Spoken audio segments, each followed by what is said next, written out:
I'm Sean, 32 years old, and I never imagined my perfect wedding day would end in disaster. One moment, I was dancing with my beautiful bride, Rebecca. The next, my sister Caitlin was screaming, champagne flying through the air, wedding cake smashed across the floor. Her words still echo in my head. This is what you get for acting like you're better. The worst part. My mom rushed to comfort her while Rebecca stood there in her ruined dress. I said nothing that night, but what I did next changed everything. Before I continue this story, drop a comment telling me where you're watching from and hit that like and subscribe button. Trust me, you'll want to see how this family drama unfolds. Growing up in the suburbs of Boston, our family seemed perfect from the outside. Nice house, 2 cars in the driveway, family vacations every summer. My parents, though not wealthy, provided a comfortable life for me and my little sister Caitlin. I was 12, and Caitlin was 8 when everything changed. My father announced he was leaving my mother for his secretary Diane. Within 6 months, they were married and relocated to California, 3,000 miles away from us. My mother Evelyn was devastated. She had been a stay-at-home mom for most of her adult life, and suddenly she was thrust into the workforce with outdated skills and a mountain of emotional baggage. Despite my father offering child support, my mother refused out of pride. "We don't need his money," she would say through gritted teeth. This decision made things financially tight, but my mother was determined to show everyone she could manage alone. As the oldest, I quickly learned to step up. By 14, I was mowing lawns in the summer and shoveling driveways in the winter. I helped around the house, cook dinner when Mom worked late, and still maintained straight A's. While I took on more responsibility, my mother compensated for my father's absence by spoiling Caitlin. Nothing was ever denied to her. New clothes, the latest toys, extra dessert, extended curfews. My mother's reasoning was always the same: she's just a little girl who misses her daddy. I understood my mother's motivation, but the double standard was obvious. When Caitlin threw tantrums, my mother coddled her. When she brought home mediocre grades, my mother made excuses. "Not everyone is academically inclined," she would say, even though Caitlin spent more time on her phone than studying. Meanwhile, I was expected to excel at everything without complaint. By the time I graduated high school, I had saved enough for my first year of college and secured scholarships for the rest. I chose a state university with a strong business program, living in a cramped apartment with 3 roommates to save money. I worked 20 hours a week at the campus bookstore while maintaining my GPA. My hard work paid off when I graduated with honors and immediately landed a spot in an accelerated MBA program. Caitlin's path was very different. She barely graduated high school and drifted through community college, changing her major 4 times in 2 years. Despite my mother working extra shifts to pay for Caitlin's education, my sister treated college like an extended social event. When Caitlin finally transferred to a 4-year university, I was 26 and establishing my career in finance. My mother asked if I could help a little with Caitlin's tuition. That little help soon became paying for everything: tuition, books, housing, and a monthly allowance. I didn't mind helping my family. My career was thriving, and I was making good money. But it bothered me that Caitlin never seemed grateful, never worked harder, and never tried to ease the financial burden. She would call me only when she needed something, usually prefaced with "Mom said you wouldn't mind." Everything changed when I met Rebecca. We worked for the same financial firm, though in different departments. We connected during a company retreat, and I was immediately drawn to her intelligence and quiet confidence. Rebecca came from a wealthy family but had insisted on making her own way. She had worked through college, earned her own scholarships, and climbed the corporate ladder through sheer determination. My mother's reaction to Rebecca was lukewarm at best. During our first family dinner together, my mother spent most of the evening talking about Caitlin's creative spirit and how some people just aren't meant for conventional success. Rebecca was gracious, but I could see the subtle digs bothered her. Caitlin was even worse, rolling her eyes whenever Rebecca spoke and making snide comments about corporate robots. Despite my family's cold reception, Rebecca and I grew closer. After 2 years of dating, I proposed and she accepted. I thought my family would be happy for me, but their congratulations seemed forced. My mother immediately asked if Rebecca's rich parents would be paying for the wedding, and Caitlin questioned why we were rushing into things. As my relationship with Rebecca flourished, I began to see my family dynamics more clearly. I had enabled my mother's favoritism and Caitlin's entitlement for years. I had been the responsible one, the fixer, the bank. And for the first time I was prioritizing my own happiness, which seemed to threaten the system we had all grown accustomed to. But I wasn't ready to confront them yet. Peace had always been my default, and I hoped that once they got to know Rebecca better, they would come around. Looking back, I should have known the wedding would be the breaking point. All the resentment, jealousy, and dysfunction that had been simmering for years was about to boil over in the most public and painful way possible. When Rebecca and I announced our engagement at a small family gathering, my mother managed a tight smile while Caitlin examined her fingernails with sudden interest. "Congratulations," my sister finally said, her tone suggesting she was acknowledging a minor achievement rather than a life milestone. That cold response was just the beginning of what would become 18 months of wedding planning drama. Rebecca's parents, James and Linda Thompson, insisted on paying for the wedding. "Our only daughter deserves her dream day," they said warmly. They were genuinely kind people who had built a successful real estate development company from scratch. Unlike the stereotype of wealthy people, they were down to earth and generous. Their offer should have been received with gratitude, but my mother interpreted it as a slight. "I suppose nothing I could provide would be good enough for her," my mother muttered, after meeting with the Thompsons to discuss initial plans. "Not all of us can afford extravagance." Rebecca had never once commented on our family's finances or expressed anything but appreciation for my mother's hospitality, yet my mother persistently painted her as a snob. As planning progressed, Caitlin's jealousy intensified. When Rebecca asked her to be a bridesmaid, my sister accepted with visible reluctance.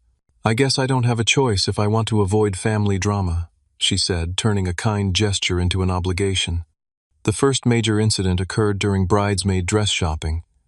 Rebecca had scheduled an appointment at a boutique, arranging it weeks in advance to accommodate everyone's schedules. Caitlin texted 30 minutes after the appointment time. "Something came up. Can't make it." Later, Instagram told the real story as Caitlin posted photos from a brunch with friends at a restaurant 2 blocks from the boutique. When confronted, Caitlin dismissed it. "It's just a dress. Why is everyone so uptight about this wedding stuff?" Rebecca, ever diplomatic, rescheduled a private fitting for Caitlin, who arrived late and complained about every style option. Venue visits became another battleground. Rebecca and I had fallen in love with a renovated historical building overlooking the harbor. During our family tour, Caitlin pointed out every flaw. "This floor is uneven, the lighting is terrible, the acoustics will make the speeches impossible to hear." The venue coordinator, a professional with 20 years of experience, looked increasingly uncomfortable as Caitlin's criticisms mounted. The menu tasting should have been enjoyable, but Caitlin suddenly developed allergies to Rebecca's favorite dishes. "I can't believe you'd select something that could send me to the hospital," she accused, though these allergies had never been mentioned in the 24 years I'd known her. The caterer patiently offered alternatives, which Caitlin rejected for various reasons. Even the flowers became controversial. Rebecca had chosen a combination of white roses and blue hydrangeas, a simple but elegant arrangement. "White flowers at a wedding, groundbreaking," Caitlin commented sarcastically. "And aren't hydrangeas bad luck in some cultures?" They weren't, as the florist politely confirmed. The bachelor and bachelorette parties were planned for the same weekend in different locations. My friends organized a fishing trip at a lakeside cabin, while Rebecca's friends planned a spa weekend. Somehow, Caitlin convinced some of the bridesmaids that a spa was boring and redirected the bachelorette party to a series of nightclubs. Rebecca, not a big drinker or fan of loud music, endured a weekend that catered entirely to Caitlin's preferences. Throughout this period, Caitlin's financial demands increased dramatically. She needed a new car because her current one wouldn't look good in the wedding photos. She wanted to move apartments because her current place was too depressing, and she needed somewhere nice to prepare mentally for the wedding. Each request came with emotional manipulation. If you really cared about your family, or I guess Rebecca's comfort matters more than your sister's well-being. Despite my growing frustration, I continued supporting her financially. I paid the security deposit and co-signed the lease on a luxury apartment that was well beyond what a part-time barista should afford. I covered her tuition for another semester despite her being on academic probation. I even helped with the down payment on a newer car, though not the luxury model she had initially demanded. Rebecca noticed the pattern but approached it gently. "You know you don't have to say yes to everything, right?" she said one night after I'd approved another of Caitlin's requests. "I feel like she's taking advantage of your generosity." "She's family." I replied automatically, the response I'd been programmed to give since childhood. But Rebecca's observation had struck a nerve. Was I helping Caitlin, or enabling behaviors that would ultimately hurt her? The rehearsal dinner should have been my wake-up call. We had reserved a private room at an upscale restaurant with a strict start time to accommodate the 20-person party. Caitlin arrived 45 minutes late, slightly intoxicated, wearing a white dress that was suspiciously bridal in style. My mother immediately made excuses. Traffic was terrible, it wasn't, and she worked a double shift today, she hadn't. As Rebecca's father gave a heartfelt toast welcoming me to their family, Caitlin audibly snorted and whispered something to my cousin that made them both laugh. I saw the flash of hurt in Rebecca's eyes, and for a moment I considered confronting my sister.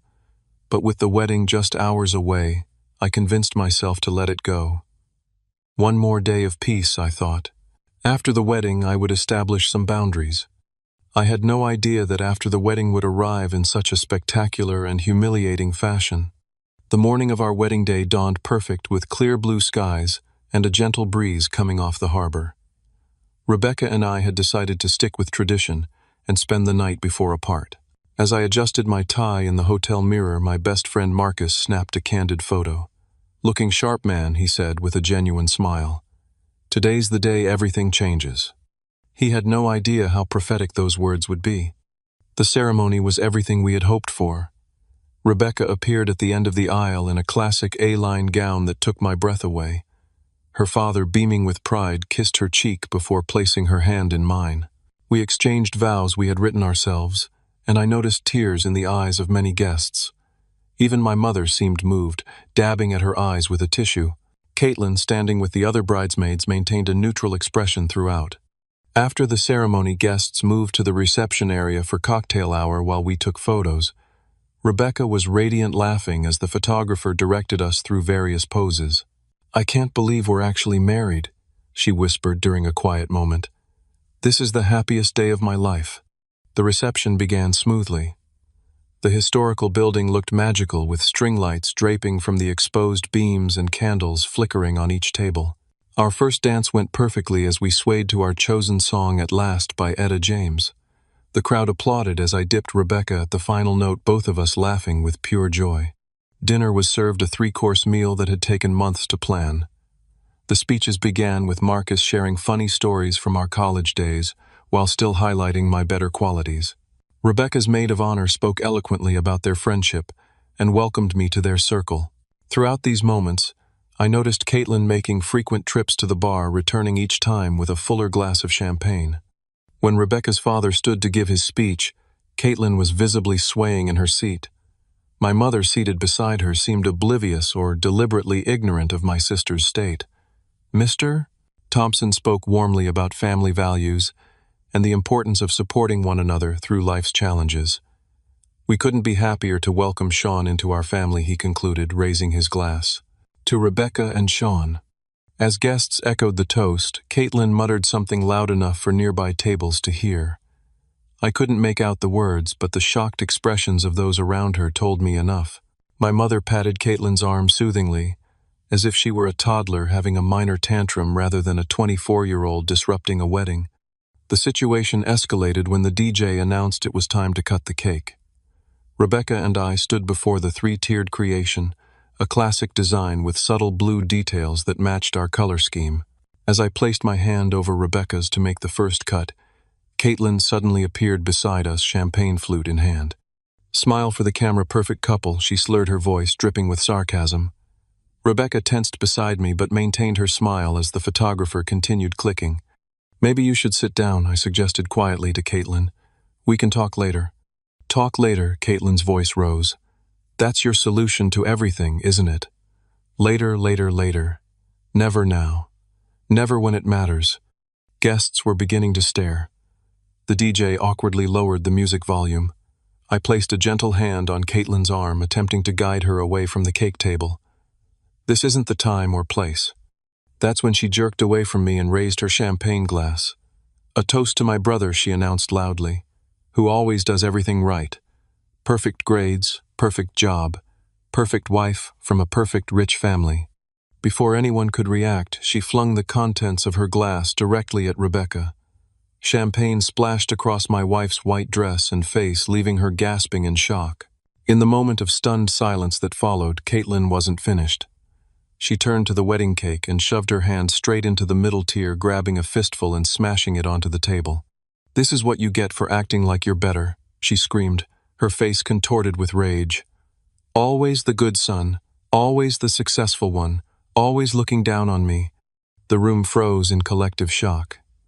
Then, as if the situation couldn't get worse, my mother rushed forward. Not to restrain Caitlin, not to apologize to Rebecca, but to embrace my sister protectively. "It's okay, sweetheart," she cooed, stroking Caitlin's hair as if she were the victim. "She just needs to let it out," my mother explained to the horrified onlookers, as if this behavior were a natural emotional release rather than an inexcusable attack. Rebecca stood perfectly still, champagne dripping from her hair, her dream dress stained. Her parents rushed to her side with napkins and supportive words. My father-in-law looked ready to physically remove Caitlin from the premises, but Rebecca gently restrained him with a hand on his arm. "Not now, Dad," I heard her whisper. "Let's not make it worse." Marcus and several groomsmen quickly surrounded Caitlin and my mother, diplomatically, but firmly escorting them to a side room. The DJ, showing remarkable presence of mind, immediately raised the music volume and announced the opening of the dance floor, attempting to redirect the guests' attention. Rebecca's bridesmaids surrounded her, helping her to the bridal suite to assess the damage to her dress. I stood alone by the ruined cake, my mind blank, with shock and mounting anger. Rebecca's mother squeezed my arm as she passed. "Go check on your wife," she said firmly. "We'll handle this." In the bridal suite, Rebecca was remarkably composed. The worst of the champagne had been blotted from her dress, though a faint stain remained. "It's okay," she said when she saw my face. "It's just a dress." "It's not okay," I replied, my voice tight with controlled rage. "None of this is okay." Rebecca took my hands in hers. "We have two choices right now. We can let this ruin our wedding day, or we can go back out there and show everyone that we're stronger than this drama. This day is about us, Sean, not about Caitlin." Her strength amazed me. We returned to the reception where the staff had removed the damaged cake and served the remaining portions. Our guests, taking cues from our composure, gradually returned to celebrating. Caitlin and my mother had apparently left the venue entirely. As we danced, mingled, and tried to salvage our special day, Rebecca leaned close to my ear. "When we get back from our honeymoon, something has to change," she whispered. "I love you, and I'll support whatever you decide, but this can't continue." I nodded, knowing she was right. For too long I had enabled the dysfunction in my family, prioritizing temporary peace over necessary boundaries. As Rebecca and I swayed to another slow song, guests watching us with sympathetic smiles, I made a decision. The cycle would end now. "I'll handle it," I promised my new wife. "Starting tonight." She raised an eyebrow. "Tonight? We leave for our honeymoon tomorrow." "Some things can't wait," I replied, already mentally calculating exactly what needed to be done. "Trust me." By the time we returned to our hotel room that night, exhausted from the emotional roller coaster of the day, my plan was fully formed.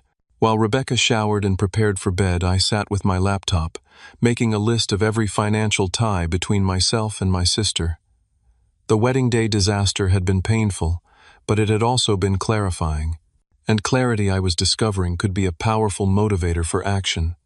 I woke up at 5:30 the next morning, careful not to disturb Rebecca as I slipped out of bed. Our flight to Bali wasn't until late afternoon, giving me just enough time to execute my plan. I opened my laptop at the small desk in our hotel suite and pulled up a document I had created the night before: Caitlin financial inventory. The list was longer than even I had realized. College tuition deposit for the upcoming fall semester, $4,000. Co-signed lease on her luxury apartment, $2,000 monthly. Car insurance premiums, $200 monthly. Credit card in my name that she was authorized to use. Average $3,000 monthly. Direct bank transfers for emergencies approximately $1,000 monthly. Cell phone on. My family plan, $120. Monthly. Streaming services on my accounts, $60 monthly. Health insurance supplement, $400 monthly. All told, I was spending over $7,000 monthly supporting my 24-year-old sister who worked part-time by choice and consistently failed her classes. The realization hit me like a physical blow. This wasn't helping her. This was crippling her. My first call at exactly 8 o'clock when offices opened was to the university financial department. I need to withdraw a tuition deposit, I explained calmly to the administrator. After verifying my identity and confirming I was indeed the payer on the account, they processed my request. The $4,000 would be refunded to my account within 3 business days. Next, I visited the bank in person as soon as they opened at 9. I froze the joint checking account I had established for emergencies and removed Caitlin as an authorized user on my credit card. The banker, a woman about my age, processed the requests without comment, though her expression suggested she'd seen this scenario before. At 10, I met briefly with a lawyer I had previously consulted for investment advice. What are my legal obligations regarding the apartment lease? I co-signed, I asked after explaining the situation in broad strokes. You're liable for the rent if your sister doesn't pay, he confirmed. But you can contact the landlord and explain the situation. They might allow you to pay a penalty to remove your name, especially if you find a replacement tenant or your sister agrees to add another co-signer. I called the property management company next. The leasing manager was surprisingly understanding. Family situations can be complicated, she said diplomatically. We can freeze the current lease and require a new application with a different guarantor if your sister wishes to stay. Otherwise, she'll need to vacate within 30 days. And yes, you'll be responsible for any damages or unpaid rent. Throughout the morning, my phone buzzed constantly with text notifications from Caitlin. Why aren't you answering? Mom is freaking out about last night. It wasn't that big a deal. Rebecca seems like she can take a joke. You always overreact. Can you transfer me some money? The car needs new tires. I ignored them all, focusing instead on my checklist. I canceled the automatic payments for her car insurance, removed her from my cell phone family plan with a 30-day notice, and changed the passwords on all the streaming services. By noon, I had effectively cut off every financial tie, except the apartment lease, which would take more time to fully resolve. I met Rebecca for lunch at a quiet restaurant near our hotel, feeling lighter than I had in years. You look different, she observed, studying my face. What have you been doing all morning? I explained my actions in detail. Rebecca listened without interrupting, her expression thoughtful. When I finished, she reached across the table and squeezed my hand. Are you sure about this? She asked. I know they're your family. That's exactly why I'm doing it, I replied. Real family doesn't exploit each other. Real family wants each member to grow and thrive. What I've been doing is enabling dependence and entitlement. Rebecca nodded slowly. I support you completely. But be prepared for the backlash. It will get worse before it gets better. As if on cue, my phone rang. My mother's name flashed on the screen. After 12 ignored calls, I decided it was time to answer. Sean, finally. Where have you been? Caitlin is hysterical. She says her card was declined at the grocery store, and the bank says you removed her from the accounts. There must be some mistake. Her voice held the familiar tone of assumed authority, as if I were still 12 years old and had misbehaved. I took a deep breath before responding. There's no mistake, Mom. After what happened at my wedding, changes needed to be made. You can't be serious. Her voice rose an octave. She made a little scene, yes, but she was emotional. Weddings bring up complicated feelings. You can't punish her financially for having emotions. This isn't punishment, I explained calmly. This is a consequence. Caitlin is 24, not 14. Throwing champagne at my wife and destroying our wedding cake goes beyond a little scene. But even if that hadn't happened, this change was overdue. I've been enabling her dependence for too long. My mother's voice turned cold. So that's it. Your fancy new wife decides your real family isn't good enough, and you just cut us off. This has nothing to do with Rebecca, I stated firmly. This is about establishing healthy boundaries that should have existed years ago. Caitlin needs to learn independence and responsibility. She'll have to drop out of school. She'll be evicted. Is that what you want? What I want is for my sister to grow up. She has options. She can get a full-time job.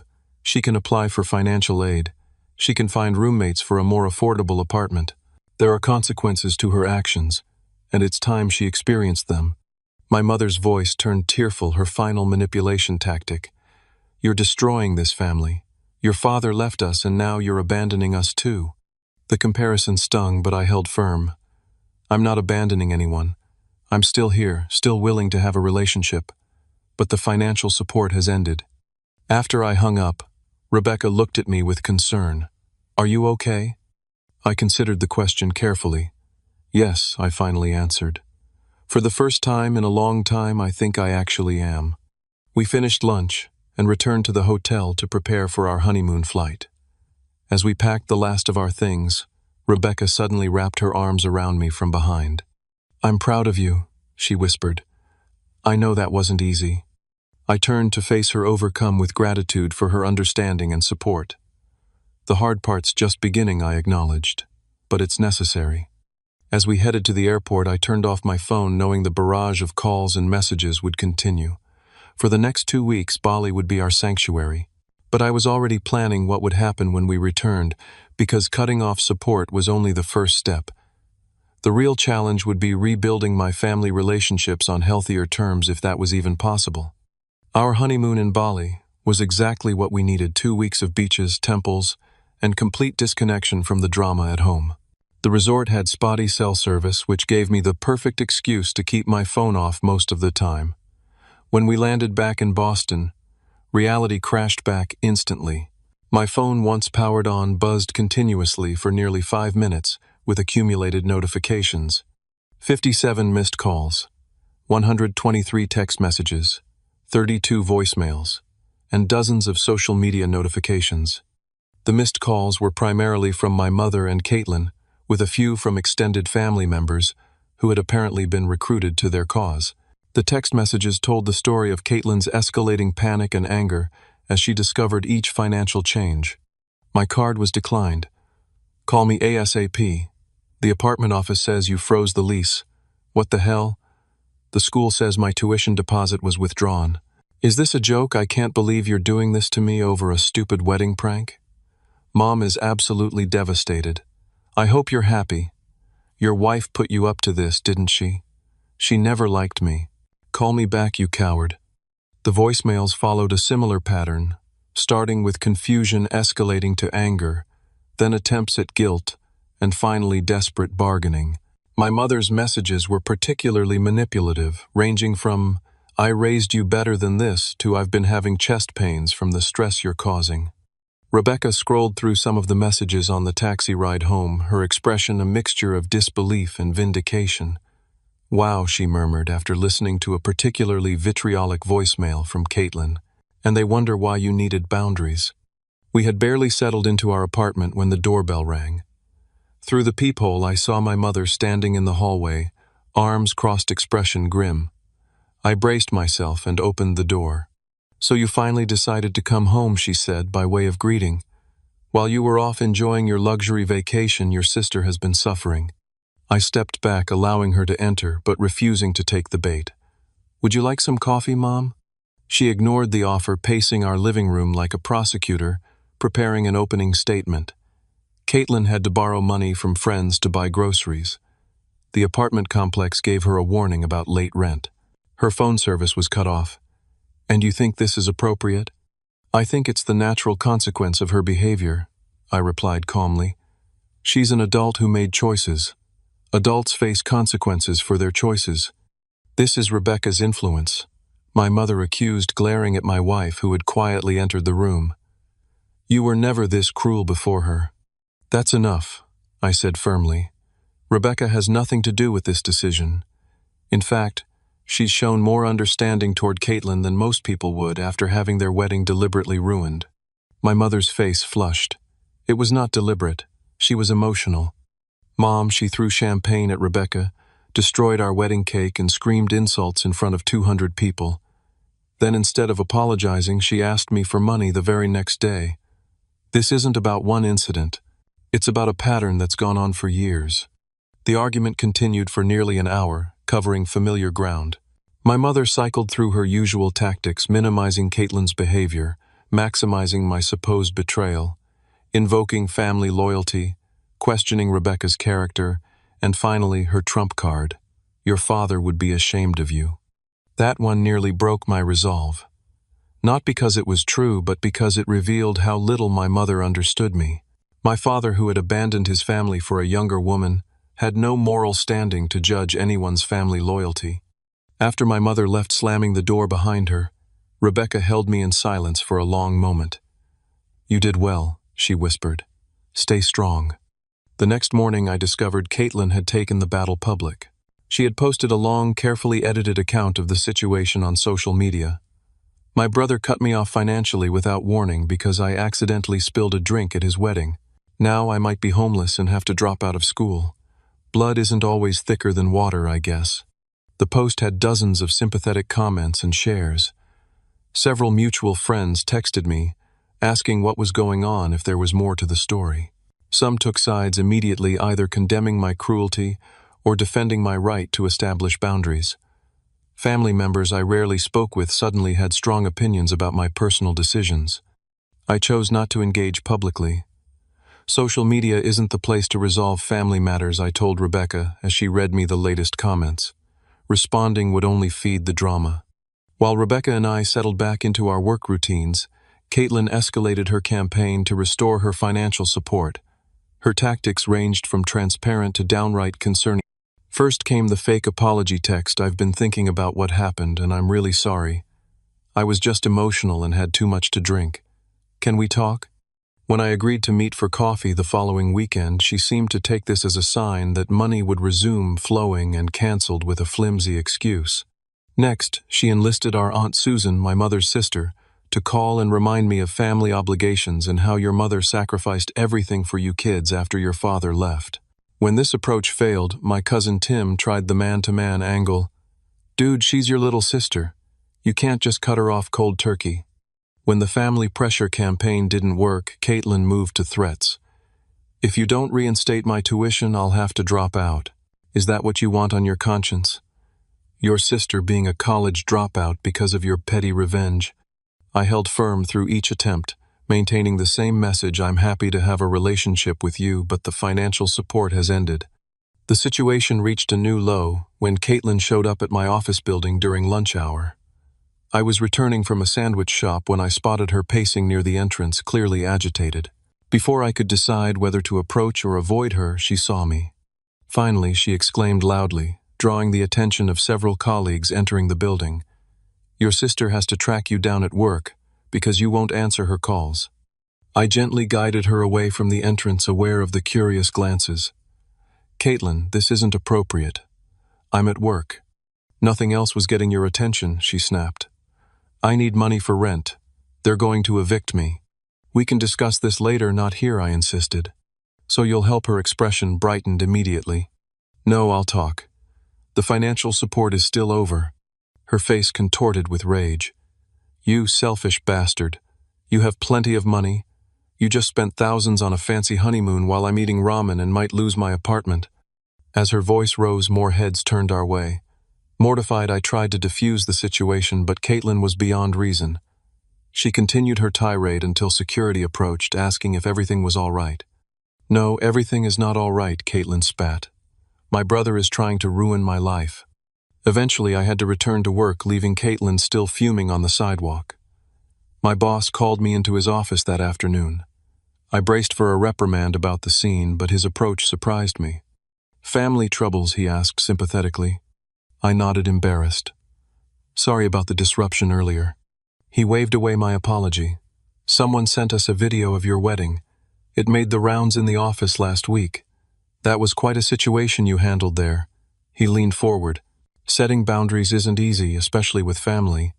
Take it from someone who learned that lesson too late. His understanding was unexpected and deeply appreciated.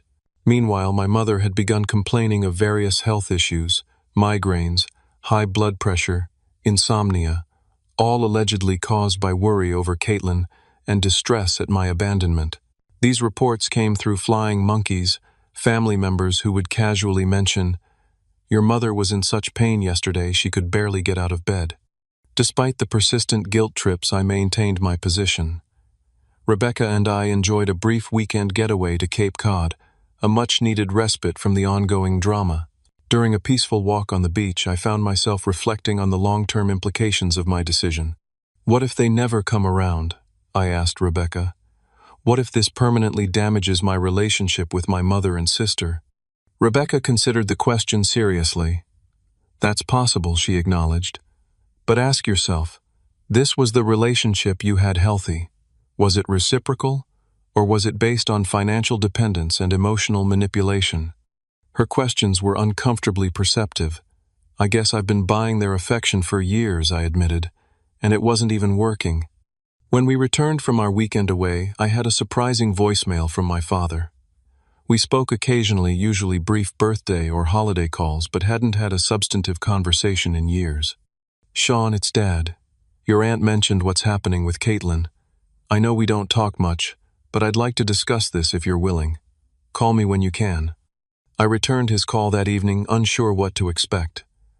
After awkward pleasantries, he got to the point. "Your mother called Diane in tears, saying you've abandoned the family." Knowing your mother, I figured there was another side to the story. I gave him the unvarnished truth about Caitlin's behavior at the wedding and the years of financial dependence leading up to it. He sighed heavily. "I owe you an apology, Sean. When I left, I put you in an impossible position.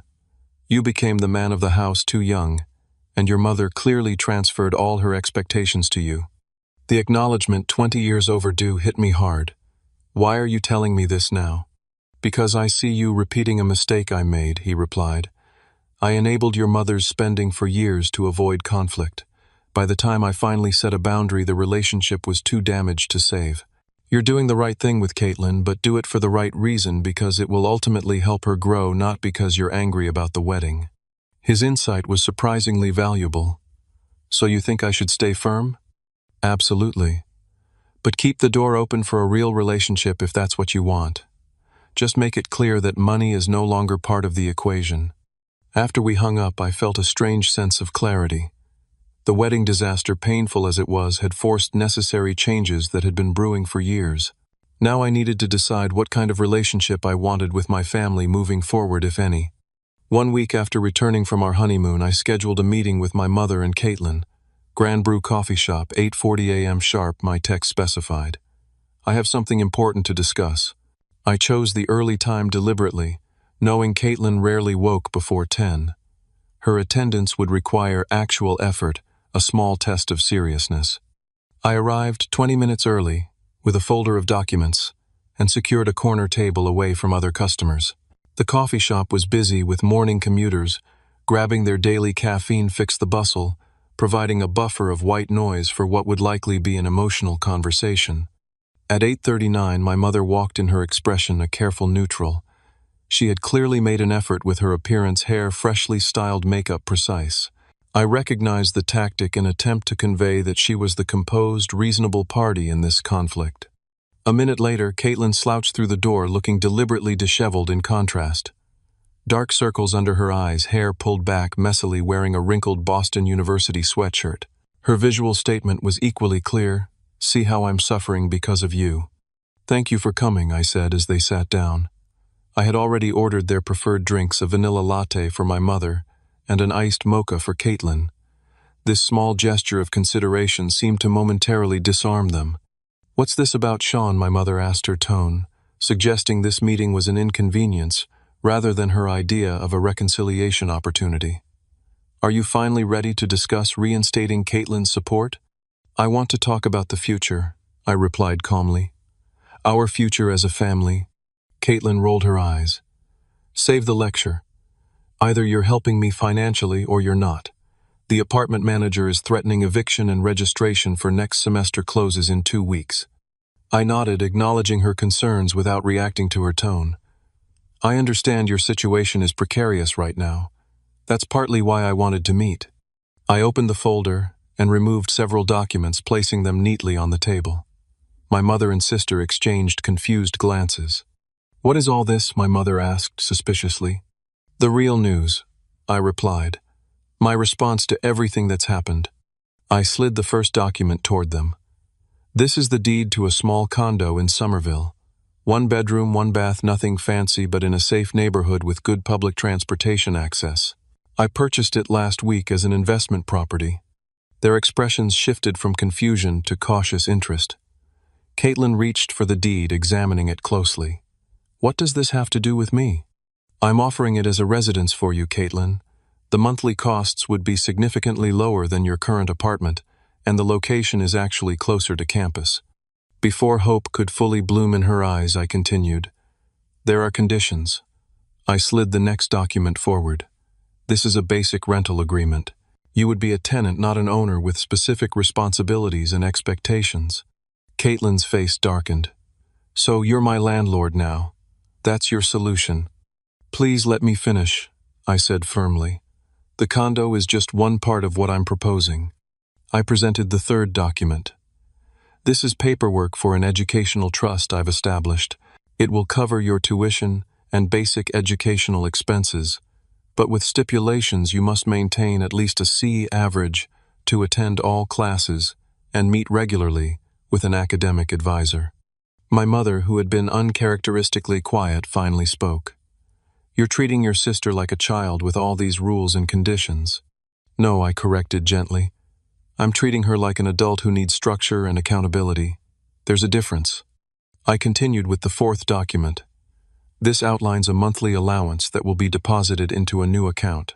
It's roughly 1/3 of what I was previously providing, an amount that covers basic necessities but requires supplementation through employment." Caitlin's expression wavered between resentment and calculation as she mentally assessed whether this new arrangement would be worth accepting. "The fifth item isn't a document, but an opportunity," I explained.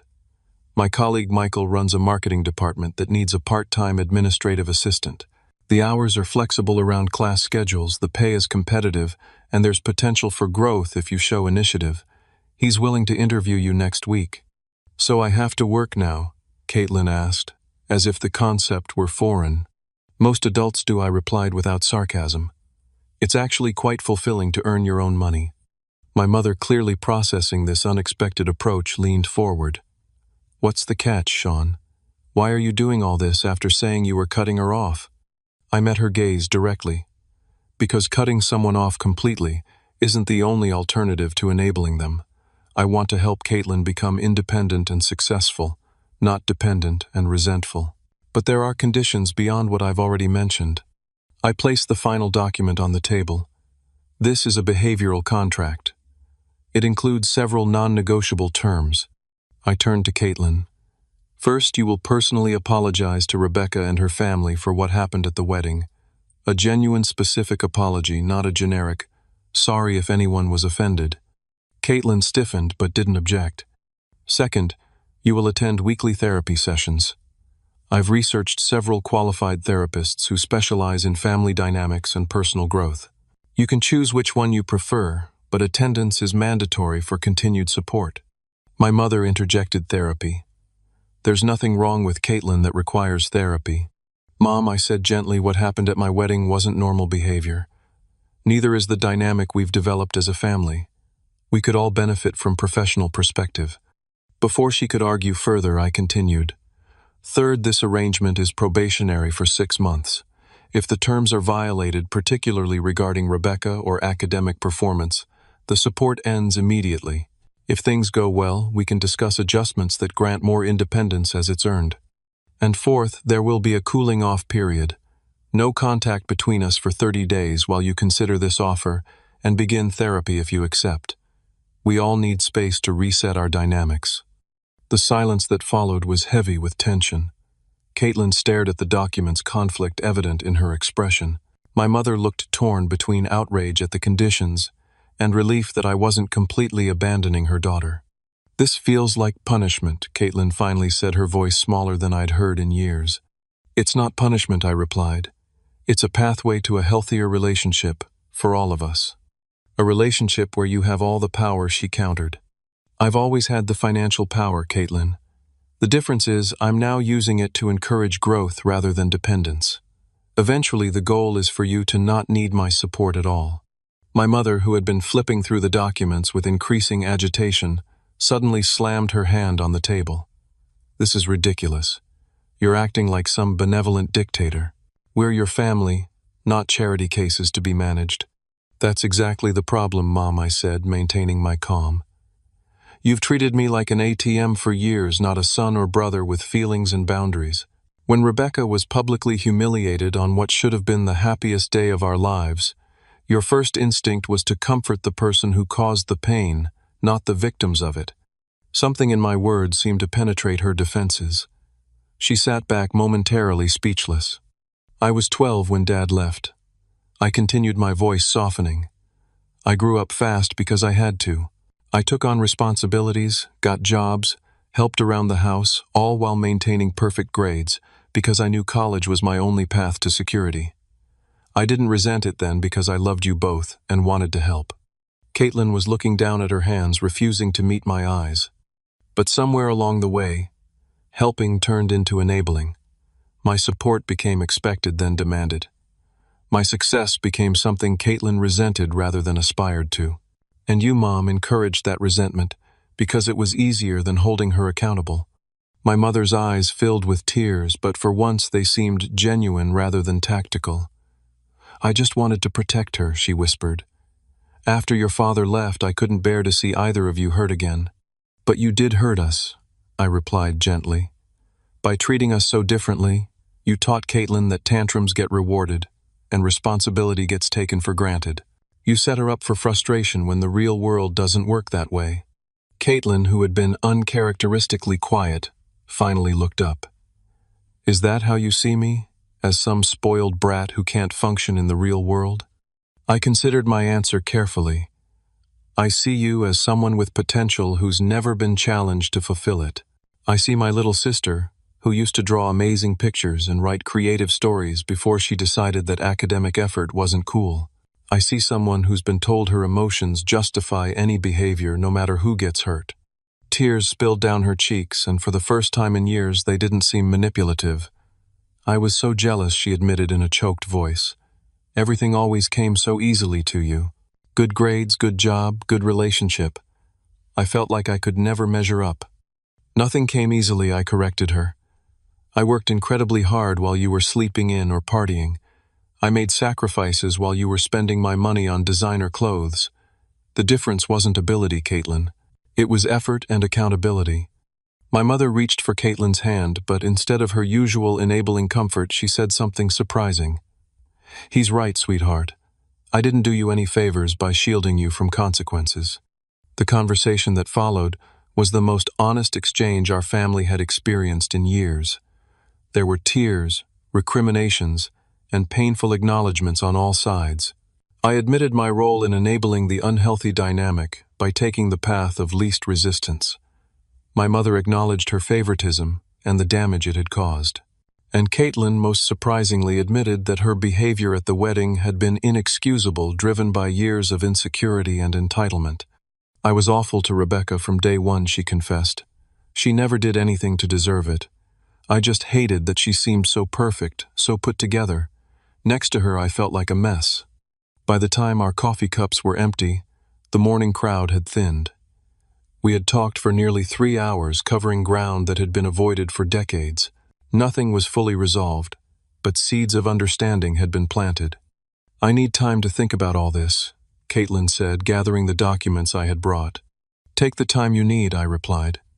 "The offer stands, but remember, the old arrangement is over, regardless of what you decide." As we prepared to leave, my mother hesitated, then hugged me awkwardly. "I'm sorry, Sean," she whispered, "for everything." It wasn't a complete resolution, but it was a beginning. As I watched them leave the coffee shop, I felt cautiously optimistic for the first time since the wedding disaster. Real change would take time, consistent boundaries, and probably more difficult conversations. But the wall of denial had finally cracked, and that was a necessary first step toward healing. 6 months after our coffee shop meeting, I sat in my living room watching football with Marcus while Rebecca prepared dinner in the kitchen. The doorbell rang and I opened it to find Caitlin standing there with a small gift bag. Right on time, I noted with approval. Punctuality had been a struggle for her, but she was making progress. Therapy has me setting 3 alarms now, she replied with a self-deprecating smile. She handed me the gift bag, 6-month anniversary of the new arrangement. Thought it deserved acknowledgement. Inside was a framed photo of Rebecca and me dancing at our wedding the moment just before the chaos erupted. The original photographer's file had been digitally restored to remove any evidence of the cake disaster that followed. It was thoughtful and symbolic. "This is really nice, Caitlin. Thank you." The past 6 months had brought remarkable changes. After initially resisting, Caitlin had fully embraced the conditions of our new arrangement.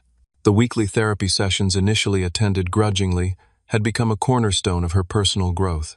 Her therapist, Dr. Angela Martinez, had helped her identify patterns of behavior stemming from childhood experiences and develop healthier coping mechanisms. Academically, Caitlin had thrived with clear expectations and consequences. Her GPA had risen to a solid 3.2, and she had finally settled on a major in communications with a minor in graphic design fields that actually suited her natural talents. The part-time job with my colleague Michael had evolved into a position she genuinely enjoyed. Her natural creativity and social skills, previously channeled into drama and manipulation, were now assets in a professional environment. Michael had even mentioned the possibility of sponsoring her for an internship program after graduation. Most significantly, her relationship with Rebecca had transformed. The required formal apology delivered at a tense dinner 3 weeks after our coffee shop meeting had been awkward but sincere. Rebecca, ever gracious, had accepted it without reservations. Since then, they had developed a cautious friendship, occasionally meeting for lunch or shopping without my presence. My mother had undergone her own journey of self-reflection. After initially blaming me for forcing therapy on Caitlin, she had eventually sought counseling herself. Her sessions revealed deep-seated insecurities about her worth after my father's abandonment and how those insecurities had manifested in her parenting decisions. We were rebuilding our relationship slowly with more honest communication than we'd ever had before. Thanksgiving dinner hosted at Rebecca's parents' home had been the true test of our progress. James and Linda Thompson had been understandably apprehensive about including Caitlin, but Rebecca had convinced them to give her a chance. The evening had proceeded without incident, even including moments of genuine warmth and laughter. When Caitlin presented Rebecca's mother with a handmade thank you card, there wasn't a dry eye at the table. "Dinner's ready," Rebecca called from the kitchen, interrupting my reflections. "Marcus, are you staying?" "Wouldn't miss it, my friend," replied, patting my shoulder as he passed. "Your wife's cooking beats takeout any day." As we gathered around the table, I observed the easy conversation flowing between Rebecca and Caitlin about an art exhibit they had recently attended. My sister was engaged, articulate, and noticeably more confident than she had been 6 months ago. The defensiveness that had characterized her interactions for years had diminished significantly. Later, after Marcus and Caitlin had left, Rebecca and I settled on the couch with glasses of wine. "She's like a different person," Rebecca observed. "I never thought we'd get here." The boundaries helped, I acknowledged. But the real change came from her. She had to want it. The experience had taught me profound lessons about family dynamics and personal growth.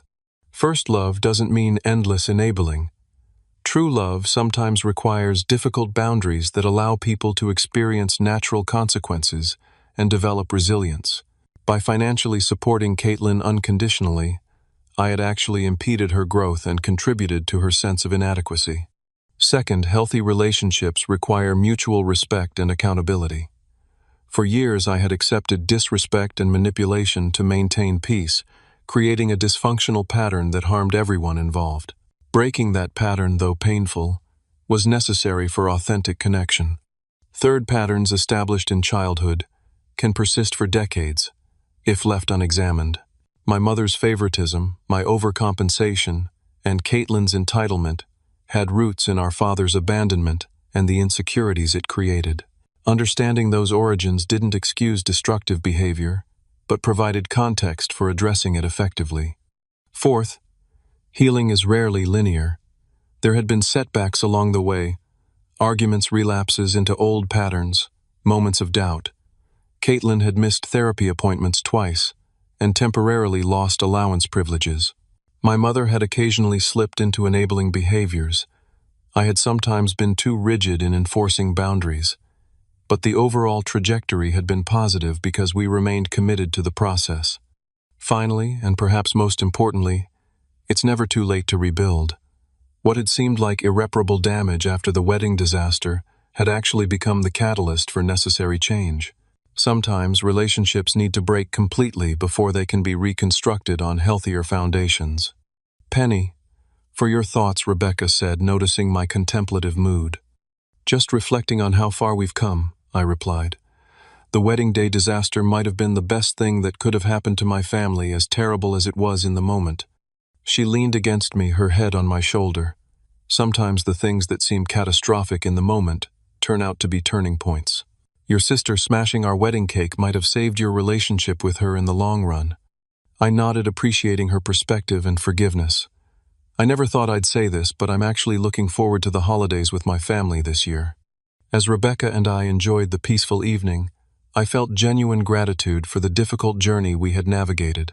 The wedding day disaster that had seemed so catastrophic had ultimately been the breaking point my family needed to rebuild on healthier terms. By standing firm, when it would have been easier to give in by offering structured support rather than unconditional enabling, I had helped create the conditions for genuine change. Have you ever had to set difficult boundaries with family members? How did you balance compassion with necessary consequences? Drop your thoughts in the comments. And if this story resonated with you, please like, subscribe, and share it with someone who might need to hear it. Thank you for listening to my journey from wedding day disaster to family healing. Sometimes the hardest decisions lead to the most meaningful growth. Until next time, remember that true family support means wanting the best for each other, not always giving in to what's easiest in the moment.